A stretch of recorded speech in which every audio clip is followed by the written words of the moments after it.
চীনের দক্ষিণে গুইলিন শহর যেন প্রকৃতির এক জীবন্ত চিত্রকর্ম। শহরের বুক চিরে বয়ে গেছে স্বচ্ছ কাচের মতো এক নদী, যার নাম ওটেলিয়া অ্যাকুমিনেটা।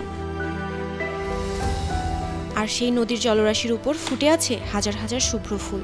নদীর এমন সৌন্দর্য দেখে মুগ্ধ হন ভ্রমণ পিপাসুরা। কখনো জীবিকার প্রয়োজনে, আবার কখনো পর্যটক বহনকারী নৌকা হিসেবে নদীতে ভেসে বেড়ায় নদীর এই প্রান্ত থেকে সেই প্রান্তে। এই জীবিকার তাগিদে ছুটে চলা মানুষগুলো ভুলেই যান তাদের কঠোর পরিশ্রমের ক্লান্তি। এই ফুলেল জলরাশির কারণে স্থানীয়রা ওটেলিয়া অ্যাকুমিনেটাকে বলেন প্রকৃতির রানী, ভালোবেসে ডাকেন জলের তুষারকণা নামে।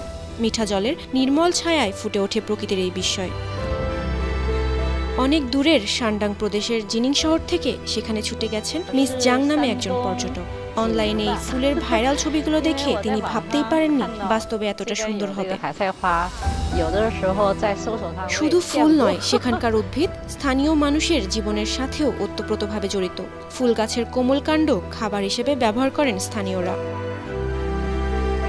আরেকজন ভ্রমণ পিপাসু মিস জু, তিনি বলেন এই নদীর পানিতে বিশেষ খনিজ পদার্থ রয়েছে যা পানিকে বিশুদ্ধ রাখে।